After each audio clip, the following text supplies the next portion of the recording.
더 이상 찾아오지 말라고 몇 번을 말했잖아. 도대체 여기까지 와서 뭐 하시는 건데요? 엄마 그렇게 되고 저도 정말 힘들었어요. 그런데 아버지까지 이렇게 하시면 어떻게 하라는 거예요? 내가 엄마 떠났을 때 힘들었다고. 정말 엄마를 그렇게 생각했다면 내가 여기까지 들어올 일도 없었을 거다. 너 엄마 아팠을 때 그리고 세상 떠났을 때 내가 뭘 했는지 기억 안 나나 보다. 저도 제 나름대로 이유가 있었잖아요. 그래, 내 사정대로 살겠다고 했지. 근데 왜 여기까지 와서 날 귀찮게 하는 건데? 집이랑 땅 정리 못 하셨다면서요.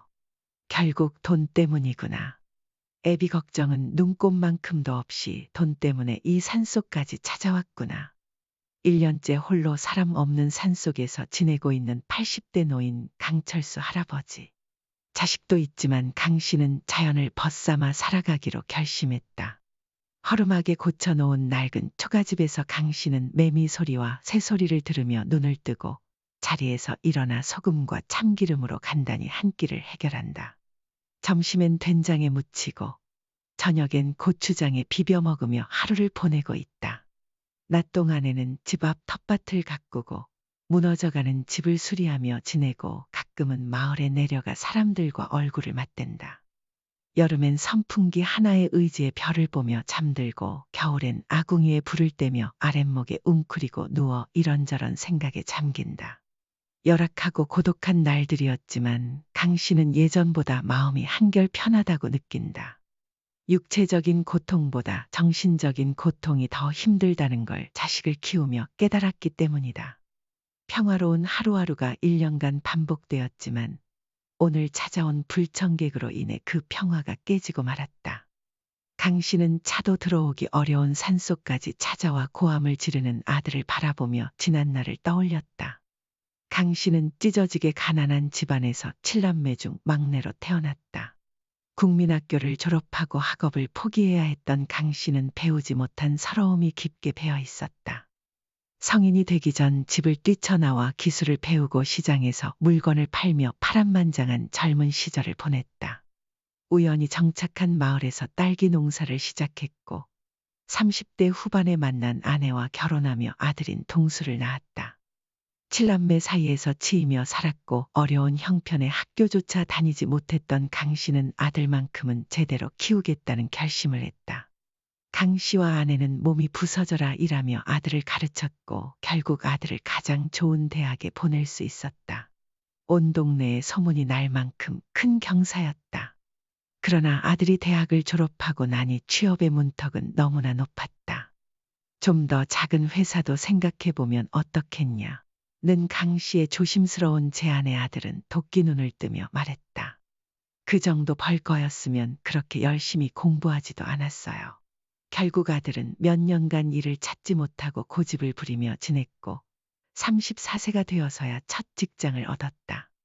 강 씨와 아내는 아들의 생활비를 대며 서울로 보내줬고 38세가 되던 해 아들은 회사 동료와 결혼하게 되었다.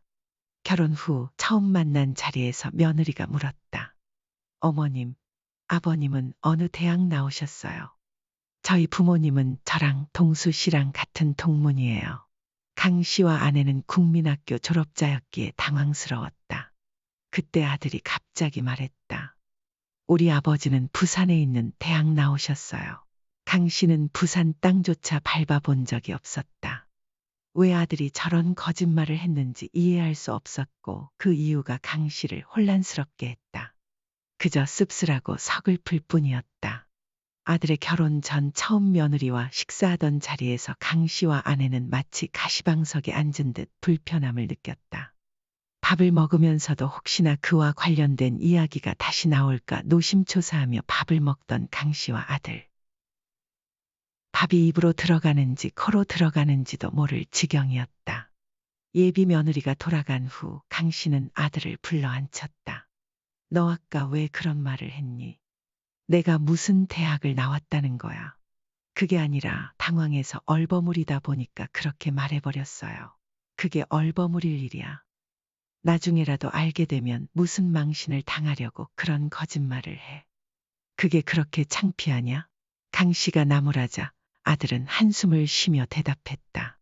처갓집 식구들 전부 다 좋은 대학 나왔는데 아버지가 중학교도 못 가셨다고 어떻게 말을 해요? 강 씨는 순간 멍해졌다. 아들의 마음을 이해 못하는 것은 아니었지만 결혼 생활에는 신뢰가 중요하다는 게 강 씨의 생각이었다. 부모가 국민학교밖에 못 나온 것도 바꿀 수 없는 너의 배경이야. 작은 거짓말을 덮으려다 보면 또 다른 거짓말을 하게 될 거야. 그러다 내 엄마도 대학 나왔다고 하겠냐? 아버지, 우리 때도 그랬는데 지금은 더 심해요. 그게 창피하다고 할 일이 아니잖아요. 이제 결혼도 앞두고 있으니 그런 걸로 싸우지 말아요. 앞으로 그런 얘기 나올 일도 없을 텐데요.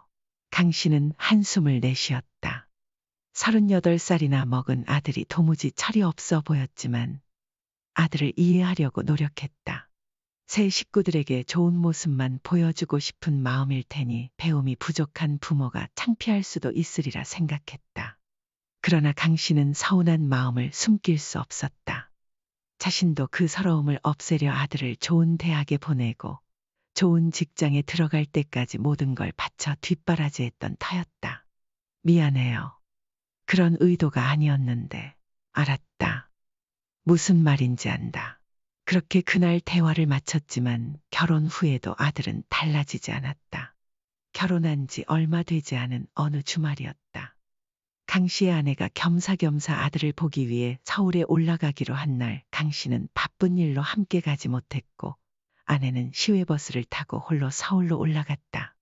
양손엔 아들에게 줄 딸기와 음식이 가득했다. 길 잃지 말고 도착하면 동수한테 전화해. 아이고, 내가 알아요. 알았으니까 걱정 말아요. 아내와 통화를 마친 강 씨는 하던 일을 다시 시작했다. 아내가 서울에 도착할 즈음 강 씨는 아내에게 전화를 걸었다. 동수 만났어? 조금 늦는다고 기다리래요. 뭐야? 시간 맞춰 가라고 그렇게 말했는데. 늦는데 뭐 급한 일이 있을 수도 있죠. 좀 기다리면 되지. 서울 구경이나 하면서. 1시간 후 강 씨는 다시 아내에게 전화를 걸었다. 왜 전화를 안 줘? 만나서 가고 있는 거지. 그게 아직 출발을 못했대요. 집에 갑자기 장모님이 오셨다고. 뭐? 당신을 터미널에 그냥 두고. 그럼 택시라도 타고 가지 왜 기다리고 있어? 그러게요. 나도 그렇게 말했더니 조금 있으면 사돈 가신다고 기다리래요. 강 씨는 답답한 마음에 아들에게 연락했다. 여보세요. 조용한 목소리로 전화를 받은 아들. 너 엄마 시내까지 와놓고 뭐 하고 있는 거야? 그게 갑자기 장모님이 오셔서. 사돈이 온 거랑 내 엄마랑 무슨 상관이야? 집에서 같이 계실 수는 없잖아요. 왜 같이 있을 수 없다는 거야? 서로 원수지간도 아니고. 강 씨는 아들에게 화를 냈다. 아들은 조심스럽게 대답했다. 그게 서로 불편하실까봐 그랬죠. 이제 모시러 갈 거예요. 곧 출발할 것 같아요. 서울 지리도 모르는데 엄마를 그렇게 두면 안 되지. 어서 가봐라. 하지만 그 후에도 강 씨의 불안은 해소되지 않았다. 결국 강 씨는 직접 가기로 결심했다. 아들에게 전화를 걸었지만 돌아온 대답은 이 시간에 어떻게 오시려고요? 였다. 강 씨는 분노를 억누르며 아내에게 택시를 타고 당장 아들 집으로 가라고 했다. 그러나 아내는 택시를 타기에는 곤란한 상황이야. 조금만 기다리면 사돈 가신다네. 라고 말했다. 서울까지 갔는데 아들 얼굴도 못 보고 내려오라고. 지금 시간이 몇 시인데? 벌써 저녁 7시가 넘었어. 강 씨는 가슴이 답답했다. 아들밖에 모르는 아내가 안타깝기도 했고 이해도 안 되었다. 당신이 늘 그러니까 동수가 부모 어려운 줄 모르고 지멋대로 행동하는 거 아니야. 내가 아들 보고 싶어서 올라간 건데 그게 그렇게 잘못인가요? 늦은 김에 자고 가니까 걱정 말고 당신도 얼른 자요. 그렇게 전화를 끊고 혼자 저녁을 먹고 잠자리에 든 강 씨는 새벽에 들리는 차 소리에 잠에서 깼다. 어둠 속에서 시계를 보니 시간은 새벽 1시를 넘기고 있었다. 휴대폰을 보니 아내에게서 부재중 전화가 찍혀 있었다. 무슨 일이 있나 싶어 전화를 걸려는데 현관문이 열리는 소리가 들렸다. 아니, 당신 이 시간에 어떻게 왔어? 자고 온다며. 거기서 잘 상황이 아니었어. 다행히 막차가 있었네. 지친 얼굴로 들어서는 아내를 보며 강 씨는 망연자실했다. 그놈이 쫓아냈어. 아내의 망가진 모습에 강 씨의 가슴이 미어졌다. 하루 종일 기다린 탓인지 아내는 너무 지쳐 보였다. 강 씨는 참지 못하고 아들에게 전화를 걸었다. 아내가 말렸지만 도저히 참을 수 없었다. 새벽 1시가 넘었는데 어디에 전화해요? 지 엄마를 새벽 1시에 혼자 집에 돌아오게 한 잘난 아들한테 전화하지 어디다 해. 졸린 목소리로 전화를 받은 아들에게 강 씨는 소리쳤다. 너 지금 뭐 하는 거야, 임마. 내 엄마 집에 돌아온 건 알고 그냥 자고 있는 거냐? 이제 도착하셨어요. 많이 늦으셨네요. 서울에서 여기까지 오는 길이 얼마나 먼데. 엄마를 이 밤중에 혼자 보내. 내가 엄마 불편할까봐 그랬다고. 아버지 서로 불편해하실까봐 그랬어요. 지금 바로 모시러 갈 생각이었어요. 서울 지리도 잘 모르는 엄마를 하루 종일 밖에서 기다리게 하고 결국 쫓겨나게 만들다니 이게 말이 되냐. 거의 울먹이며 소리치는 강 씨에게 아들은 그저 변명만 늘어놓았다. 엄마니까 이해해 주실 줄 알았어요. 장모님한테 나가시라고 할 순 없잖아요.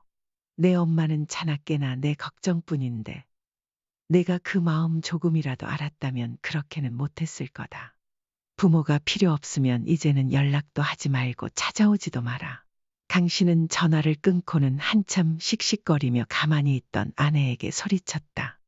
당신은 무슨 복이 있다고 거기 가서 그런 취급을 받아. 그냥 택배로 보내라고 했잖아. 지친 아내는 힘겹게 대답했다.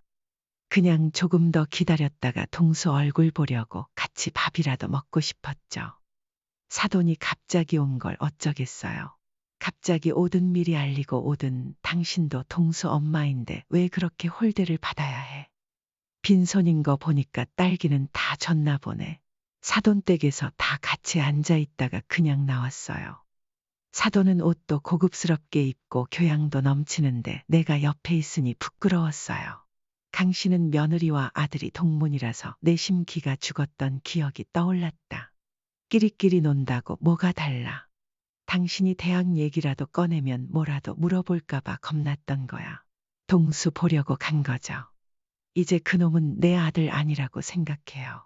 내가 좋다고 갔다가 내가 불편해서 온 건데 왜 애를 탓해요. 당신도 이제 동수를 어린아이처럼 대하지 말아요. 다 큰 성인인데 언제까지 끼고 살 거예요. 나이 들어서 꼬부랑 할아버지가 돼도 내 아들인데 그게 뭐가 문제예요. 지친 몸으로도 여전히 내 아들 이라 말하는 아내를 보며 강 씨는 착잡한 심정이었다. 어렵게 키운 아들이 부모를 부끄러워하는 모습을 수없이 겪었으니 서운한 마음은 쉽게 가시지 않았다. 새벽 2시가 넘어서야 잠자리에 든 부부에게 아내는 조심스럽게 말을 꺼냈다. 여보, 나 옷 좀 새로 사야 할 것 같아요. 무슨 옷? 오늘 새 옷 입고 나갔잖아. 동수가 그러더라고요. 왜 그렇게 촌스럽게 하고 왔냐고. 왜 그런 말도 안 되는 놈 말을 신경 써. 말도 안 되는 놈이라니요. 명문대 나온 아들이 뭐가 그렇게 못났어요. 다시는 그놈 만날 일 없으니까 그냥 입던 대로 입어요. 강 씨는 여전히 가슴속 분노가 가라앉지 않았다. 그렇게 한동안 아들이 전화해도 받지 않았고 찾아와도 만나주지 않았다.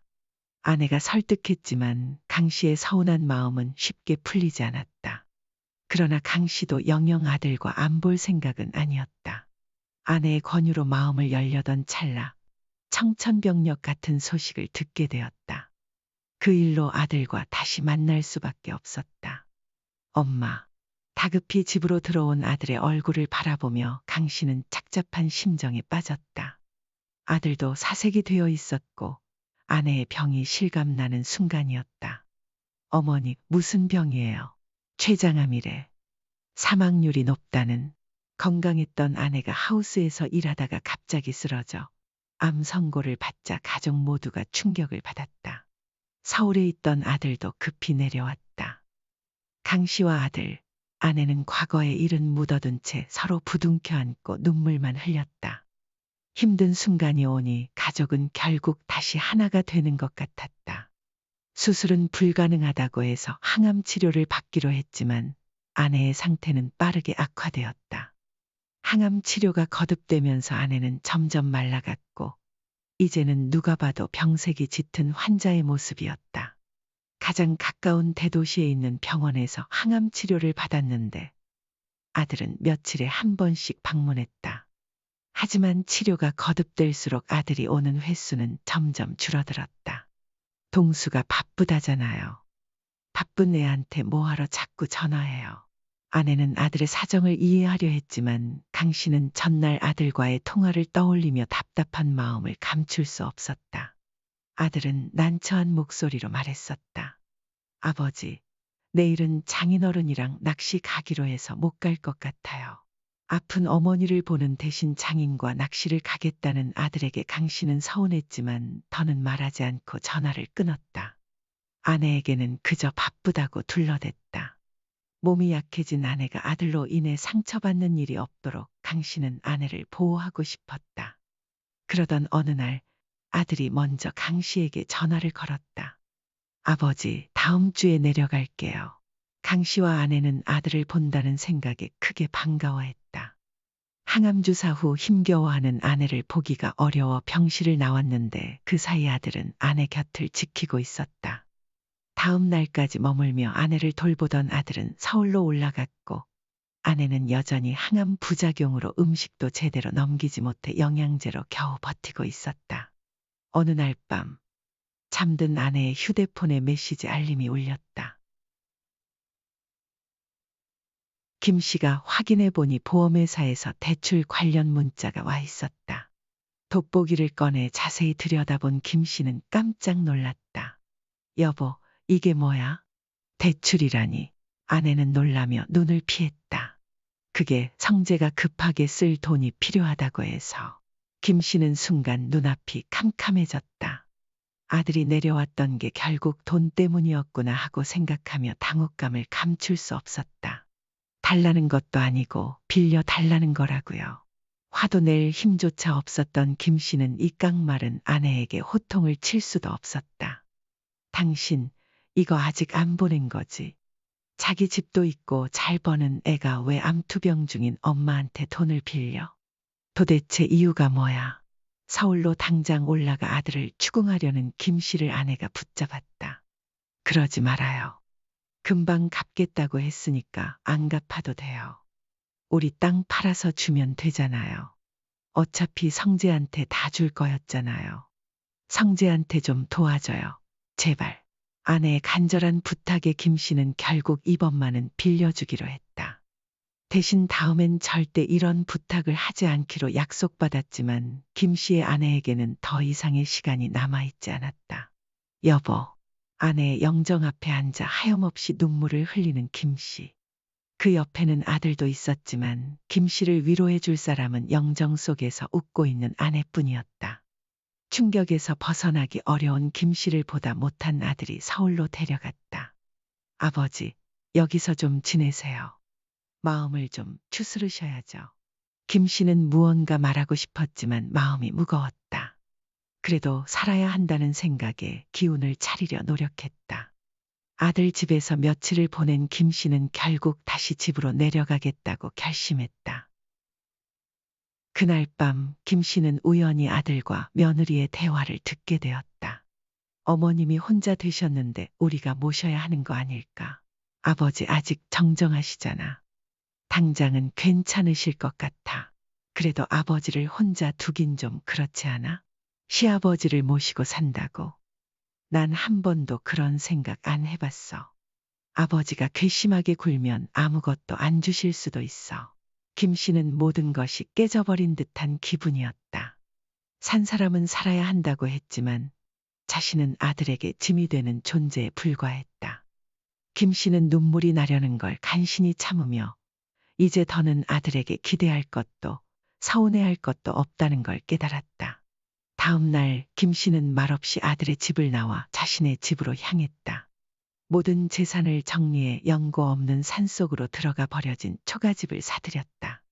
아내가 자신을 부르는 날까지 세상을 등지고 조용히 살아가기로 결심했다. 그렇게 자연과 함께하는 고요한 생활을 시작했지만 아들은 종종 찾아와 김 씨의 평화를 깨곤 했다. 더 이상 찾아오지 말라고 몇 번이나 말했잖아. 여기서 뭘 하려고 또 온 거야. 엄마 그렇게 되고 나도 힘들었는데 아버지까지 이렇게 하시면 저보고 어떻게 하라는 거예요. 내 엄마가 돌아가고 내가 힘들었다고. 정말 그렇게 엄마를 생각했다면 내가 여기까지 오지도 않았을 거다. 저도 제 나름의 사정이 있었어요. 그래, 내 사정대로 살고 나는 내 방식대로 여기서 살겠다는데 왜 이러는 거야. 집이랑 땅 전부 처분했으니 이제 더는 볼 일 없어.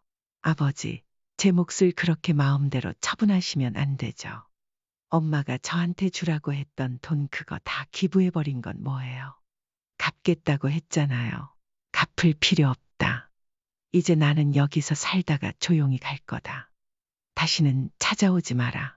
하나밖에 없는 아들한테 어떻게 그러실 수가 있어요, 아버지. 그러면 너는 부모가 둘이나 있으면서 왜 그렇게 행동했니? 김 씨는 문을 닫고 걸쇠를 걸었다. 모든 재산은 처분되었고 그 돈은 여전히 통장에 남아 있었지만 김 씨는 이제 그것조차도 의미가 없다고 느꼈다. 아들이 스스로의 삶을 다시 돌아볼 때까지 자신이 그리운 마음을 채우며 살기를 바라는 작은 희망이 있을 뿐이었다.